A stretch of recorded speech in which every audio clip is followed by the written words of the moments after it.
Hey guys, it's Nia. Welcome back to my channel. I hope you're all doing really well. So today I'm coming to you with more of like a cozy kind of sit down girl talk kind of video. So today I'm going to be running you guys through all of the big sister advice lessons I wish I knew sooner. We've got my iced coffee here. I didn't have time to make it, so I just decided to get one of my Jimmy's iced coffee. I put some caramel syrup in it, so I'm really excited to get into this video. If you haven't seen my beautiful face before, make sure you like, comment and subscribe because I would love to have you here. First lesson I wish I knew sooner is caring about what people think will trap you. It's how years disappear without you even realizing. Most of the people's opinions we care about, because I know this is a big thing, especially like for our generation, a lot of us care about what other people think. But let me just set this on the basis now. Most of the opinions that we care about from other people, they won't even matter in like 20 to 30 years from now. Those people may not even be in your life forever. You constantly caring about what other people think, in the long run, it does damage on you because those opinions within 20, 30 years from now may not even exist anymore. I just want you guys to remember that opinions don't pay bills, they don't fund dreams, and they don't protect you from regret. So if there's anything that you want to do it regardless. Ever since I was younger, I always wanted to be a YouTuber. I've always wanted to be on camera. I always wanted to be on social media ever since I was younger. And when I was like 13 or 14, I actually did start my YouTube career. Not on this channel, it was another channel. All those videos are deleted, but I started my YouTube channel and I was posting videos and stuff. I got a bit embarrassed by my family's opinions because my family would watch my videos, and then my friends, like if my friends found it, and I just stopped posting. And you know one thing I always think about now? Imagine if I didn't stop posting when I was 15 years old, where would I be now?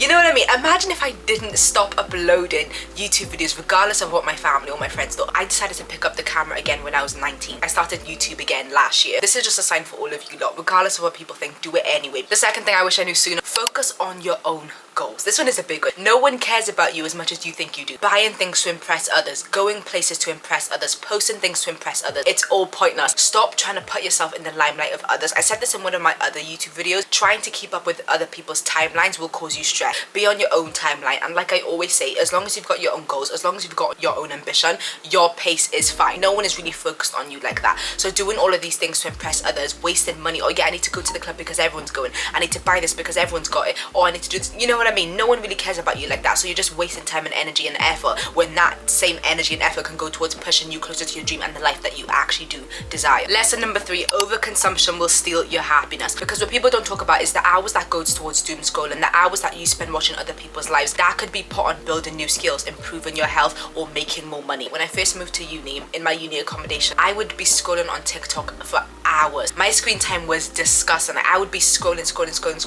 That is just what I want to bring to you guys forefront, and just remember that, because the people you're watching, 9 times out of 10 they've already made it. 9 times out of 10 they're making money. 9 times out of 10 they're building on their growth, but are you? You know what I mean? So reduce the overconsumption, because the less you consume, the more happier you are. If you're constantly seeing lives that you're not living yet, if you're constantly seeing a life that you desire but you don't yet have, it'll make you jealousy. That's how envy starts. The less I scroll, the more happy I am, because I'm able to focus on my own life, my own goals, my own dreams, and the people I have in my life as well. Never dim your light to make others feel comfortable. If you have to hide the real you around certain people, I'm gonna need you to start rethinking the friendships or the relationships that you have. You should be able to express yourself, be your most weirdest self, be your most goofy self, because that's definitely me. I am goofy to a T. If you guys are not subscribed to my vlog channel, I'm gonna need you guys to go do that right now. It'll be on the screen and I'll leave it in the description box down below, because that is where you see more of me. On these videos, yes, of course you see my personality and stuff, but on my vlog channel, because I'm like, it's just more real life over there, you get to see more of me, and I promise you're gonna be laughing 24/7. Don't try and rush yourself into friendships that you know you don't align with. And I promise you, you will find your people and they will love you for that. Friendships and the people that are meant for you will naturally welcome the person that you naturally are. In secondary school especially, I went to 2 secondary schools. My first secondary school, I could just be myself. All my friends in that school would basically similar, if not exactly like me. We were all goofy, we were all funny, all we wanted to do was laugh, mess around. I know that's bad, like, yeah. Banter, you know what I mean, as like the UK say. I moved from that school because I wasn't doing that well in that school. It was like one of the top 3 schools. It was like more prestigious, more serious and stuff. And when I moved to that school, I found myself having to fit in a lot, because I'm a naturally a loud person. If you guys can't tell from my videos, I'm naturally loud. In my new school that I moved to, I found myself being a lot more quiet. I just kind of thought to myself, I'm gonna be me, you know. In my last school, I was funny, I was loud. I'm gonna do that here. People need a laugh. Like, that school was a bit too serious, but like, it was a good decision for me to move there, because I came out and my grades were way better. So not saying that it was a bad decision, but I just want you guys to remember that in any situation you're in, always remember that your people will naturally love you for who you are. Be you, okay? I promise you, being you gets you far. Like, I think that is just the main thing. In the end, I did find my people. In the end, I did find the people who love me for my bubbly personality, and it was the best feeling. Never take criticism from someone you wouldn't take advice from. Would you ask an overweight person how to start working out? Would you ask someone who is broke, living paycheck to paycheck, for financial advice? If they're saying you're doing too much by budgeting or by living more intentionally, but you wouldn't trade places with their life, then why accept their judgment? You don't have to say to them, oh, I'm not taking your advice. I'm not saying you to do that. When someone who does not have what you desire, okay, and they're giving you advice on how you should do something,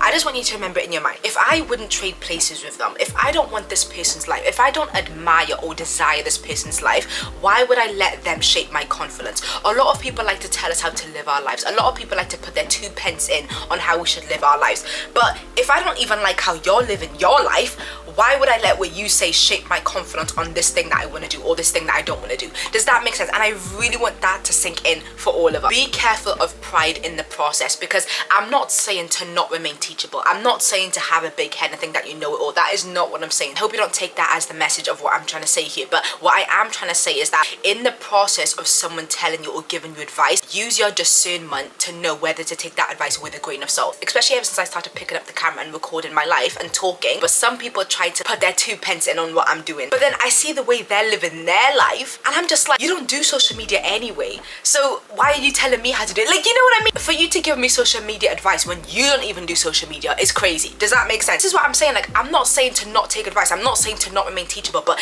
in the process of someone giving you advice, just use your discernment, because some advice, take it with a grain of salt. That is just one thing that I always remind myself of. Like, obviously, like, I love to learn new things. I love for people to tell me something that I don't know, but I am very selective with the information I decide to keep. I'll always listen. Like, if you want to tell me something, look, I'll listen, but that does not mean I'm going to imply it. Especially if you've got a relationship with God, you're completely fine, because he will communicate to you certain things that people tell you. Lesson number 6, your gut health impacts everything. Your skin, your mood, your hormones, how you feel. When your gut health is off, as women, our body has multiple ways of telling us. You'll feel bloated, you have more skin breakouts, you've got a smelly girl down there, unbalanced pH, you'll feel more tired. Because back in the day when my girl wasn't too happy with me, when my girl had a bit of issues down there and stuff like that, I just thought it was like a phase, you know what I mean? No, when I started actually realizing the impact of gut health and how important it is to look after your gut health, because it affects everything else in your body, that's when I really started seeing a change in my skin, my mood, my energy, etc., and my girl down there. So this is a tip that I really want you guys to walk away with as well, because this one is a really, really big one. Daily probiotics, better food choices, and learning more about my girl down there has really made me more confident in my body and how I show up daily, because you don't glow up externally if you don't fix what's wrong internally first. So here are my favorite products to really, really help with this. First of all, like I said, my daily probiotic. I've got 2 favorite daily probiotics. I'm gonna start off by talking about these Well God Vitaflora probiotics. I've talked about these so many times on my channel if you've been subscribed for a long time, because I genuinely live by these. I have been taking these for 2 years. They have never once failed me. This specifically targets down there. So not saying these are the only cause, but I'm telling you, taking probiotics really, really does help with how your girl reacts down there. These have 20 billion live bacteria. You know how much good bacteria that is for our girls down there. As always, these are linked on my Amazon storefront. Like, my Amazon storefront is always in the link in the description box down below. I'm literally out. I'm just showing you the box for an example, but I'm literally out of these. I need to stock up. The reason why these are empty and I haven't yet stocked up is because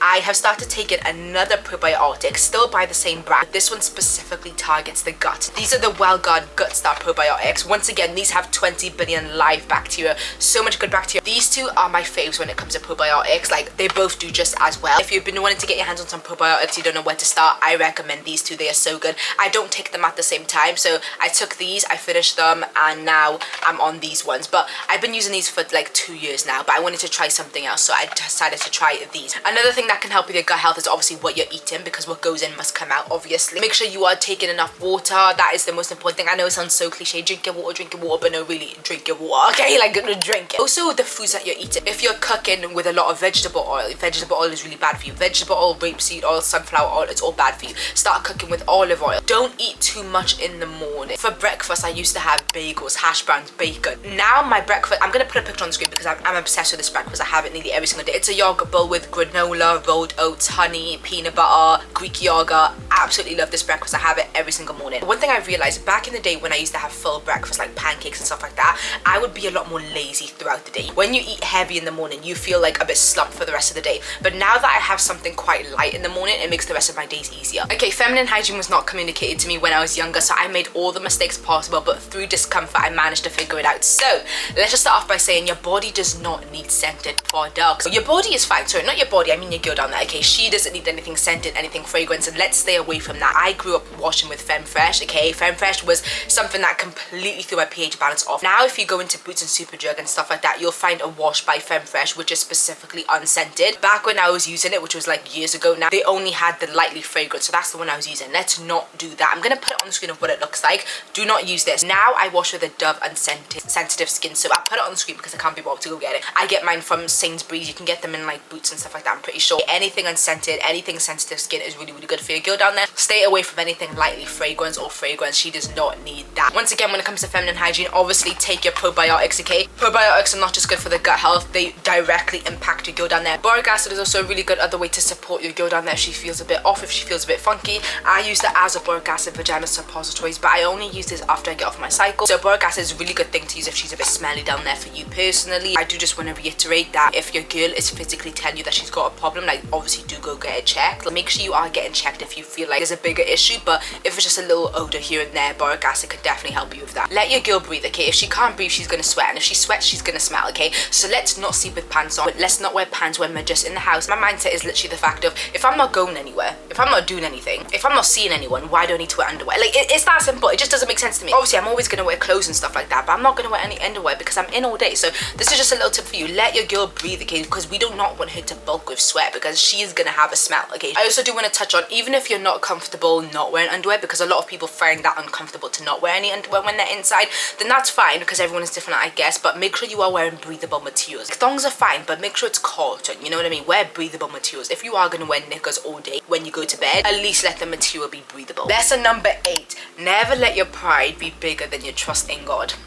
I've been through moments in life where pride made me feel like I could control everything, and those are the moments in life where I struggled the most. Pride is when you start thinking, I can do it on my own, I don't need guidance, I won't fail. And then trust in God is when you admit that you don't have all the answers, you do need guidance, and that you trust His timeline over your time. Because the truth is, pride makes you move fast, okay? It makes you scramble. When you've got trust in God, when you've got trust that everything is going to work in your favor, why are you rushing? And the last lesson for today, but I could definitely do a part 2 if you guys have liked this video. In relationships, know who you are or you'll accept anything, because you don't know your values, you don't know your boundaries, and you don't know what you stand on. Because if you don't know these 2 things, you're going to get into a relationship, someone can walk all over you and you can't even complain. Why? Because you didn't set your boundaries, your values there in the first place. Loneliness makes people settle, okay? But when you know who you are, when you know the things that you value, when you know your boundaries, you won't accept anything just for the sake of loneliness. Well guys, those are all my 9 lessons on the big sister advice I wish I knew sooner, lessons I wish I knew sooner, and all of the things that I did and that I don't want you to do so that you can be in a better position than I was. I really hope you guys enjoyed this video, and if you did, don't forget to give it a big like and subscribe because I would love to have you here. And if you enjoyed this video, YouTube suggests that you'll like the next one.